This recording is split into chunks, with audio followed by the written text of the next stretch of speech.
فوج چارج کر سکتی ہے لیکن ٹرائل سول عدالت میں چلے گا۔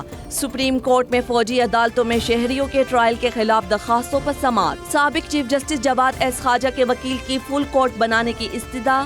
جسٹس منصور نے ریمارکس دیے کہ آرمی ایکٹ یا آفیشل سیکرٹ ایکٹ کے تحت تو ٹرائل تب ہوتا ہے جب بات قومی سلامتی کی ہو۔ سویلینز نے آرمی ایکٹ یا آفیشل سیکرٹ ایکٹ کی خلاف ورزی کب کی؟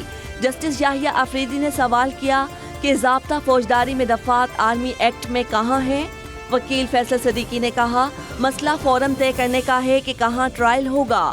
فیصل صدیقی کے جواب پر جسٹس یحییٰ آفریدی برہم، کہا ہمیں آفیشل سیکرٹ ایکٹ کا سیکشن 13 نہ پڑھائیں۔ آپ نے کہا آرمی ایکٹ کو رہنے دیں، طریقہ کار کو دیکھیں، پھر تو ہمیں انفرادی طور پر ایک ایک شخص کی گرفتاری کو دیکھنا پڑے گا۔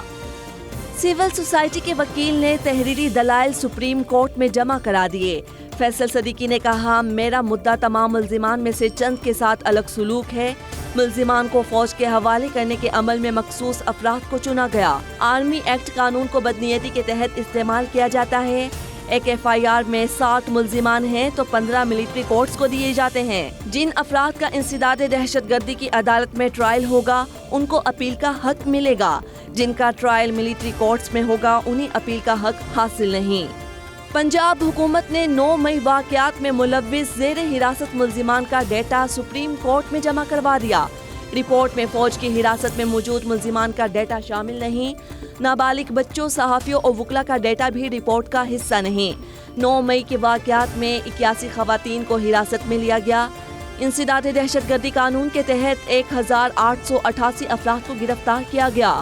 اس وقت ایم پی او کے تحت 21 افراد جیلوں میں قید ہیں۔ 1201 افراد کو بری کیا گیا۔ کوئی شخص ممنوعہ علاقے میں داخل ہوگا تو ٹرائل آرمی ایکٹ کے تحت ہی ہوگا۔ وزیر داخلہ رانا ثناء اللہ نے واضح کر دیا، بولے ملٹری کورٹس کا قانون 70 سال سے موجود ہے۔ اگر آرمی ایکٹ کے تحت کسی کا ٹرائل نہیں ہو سکتا تو اسے کالعدم قرار دے دیں۔ انسانی حقوق کی بات کی جا رہی ہے، کیا شہداء کے لواحقین کے انسانی حقوق نہیں ہیں؟ فیصلے انصاف پر مبنی نہ ہوں تو ان کی کوئی وقت نہیں ہوتی۔ انسانی اسمگلروں کے گرد گھیرا تنگ کیا جا رہا ہے۔ گھناؤنے کاروبار میں ملوث افراد کے خلاف کارروائی ہوگی۔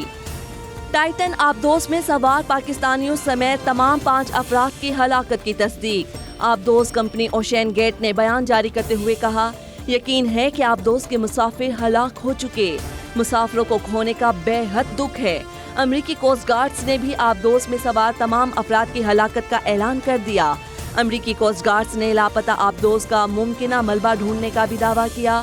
حکام کے مطابق ملبہ بحر اوقیانوس میں ٹائٹینک کے قریب سے ملا۔ ملبے کے آثار ریموٹ کنٹرول گاڑی کی مدد سے دریافت ہوئے۔ ترجمان دفتر خارجہ کا آبدوز ٹائٹن ڈوبنے کے واقعے میں ہلاکتوں پر افسوس کا اظہار۔ آبدوز ٹائٹن میں سوار شہزادہ داؤد اور بیٹے سلیمان داؤد کی موت پر اہل خانہ افسردہ۔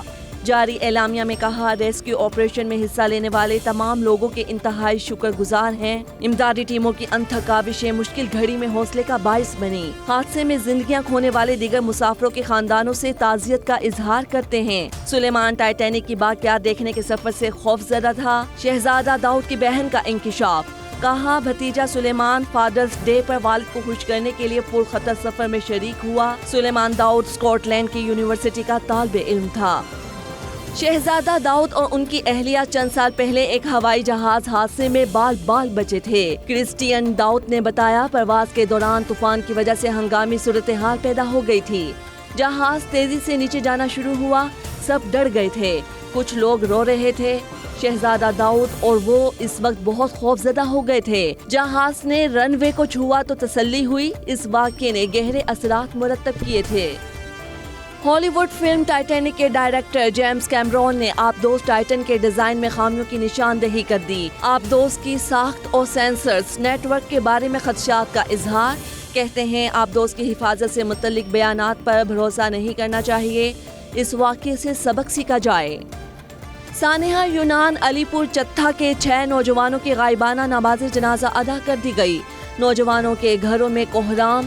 سانحہ یونان میں بچ جانے والے گجرانوالہ کے حمزہ نے کہا کشتی میں 350 پاکستانیوں سمیت 700 افراد سوار تھے۔ کشتی 3 منزلہ اور مسافروں سے بھری تھی۔ توازن بگڑنے کے باعث الٹی۔ کچھ لوگ بیسمنٹ سے کشتی کی چھت پر آ گئے تھے۔ کشتی الٹنے کا واقعہ رات 10 اور 11 بجے کے درمیان پیش آیا۔ وہ 5 راتیں اور 6 دن تک سمندر میں ہی رہے۔ کشتی حادثے میں گجرانوالہ کا انضمام بھی بچ گیا۔ انضمام کا تارکین وطن کے لیے آڈیو پیغام، کہا نوجوان لیبیا سے ڈنکی کے ذریعے یورپ ہرگز نہ جائیں، یہ موت کا کھیل ہے۔ شہریوں کو لیبیا سے اٹلی بھجوانے میں سرگرم ایجنٹس کی گرفتاری چیلنج بن گئی۔ بیرون ملک بیٹھے گروپ کے با اثر ایجنٹس اداروں کے لیے درد سر بن گئے۔ آصف سنیارہ، فیصل سنیارہ لیبیا میں بیٹھ کر پاکستان میں نیٹ ورک چلا رہے ہیں۔ سلیم سنیارہ گجرات میں نیٹ ورک کی معاونت کرتا ہے۔ لاہور میں عمران ٹونی ایجنٹ اس گروپ کے ساتھ وابستہ ہے۔ انسانی اسمگلروں کے اس نیٹ ورک کی رپورٹ اعلیٰ حکام کو بھی بھجوا دی گئی۔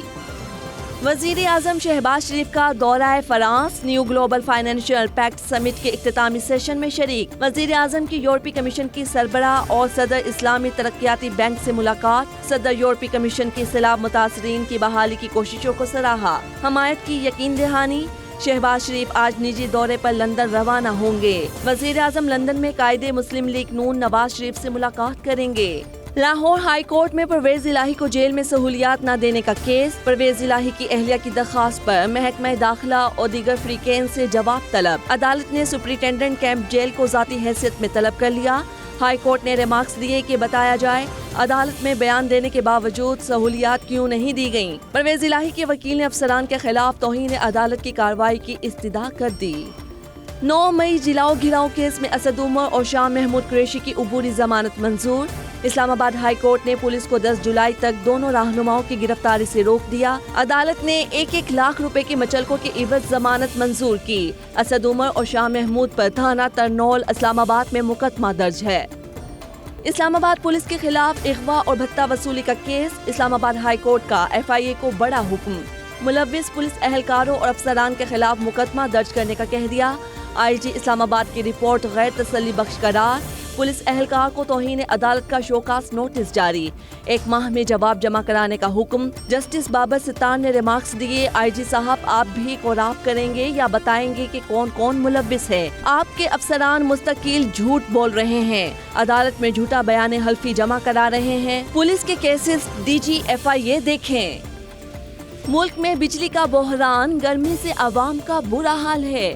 چیئرمین PSC نور عالم خان قومی اسمبلی میں حکومت پر برس پڑے، کہا ایوان میں بجلی کا وزیر آ رہا ہے نہ پانی کا، نرخ تو بڑھ رہے ہیں لیکن بجلی عوام کو مل نہیں رہی، لوڈ شیڈنگ کرنی ہے تو وقت مقرر کریں، معاملے پر آنکھیں بند نہیں کر سکتے، جمعے کے روز دن 12 سے 2 بجے تک لوڈ شیڈنگ نہیں ہونی چاہیے، خدارہ ہوش کے ناخن لیں اور معاملہ حل کریں، غیر اعلانیہ لوڈ شیڈنگ ختم کی جائے، شیڈول سے ہٹ کر بجلی بند کی گئی تو ڈسکوز کے چیف کے خلاف ایکشن لیا جائے گا، ڈپٹی اسپیکر قومی اسمبلی نے رولنگ دے دی۔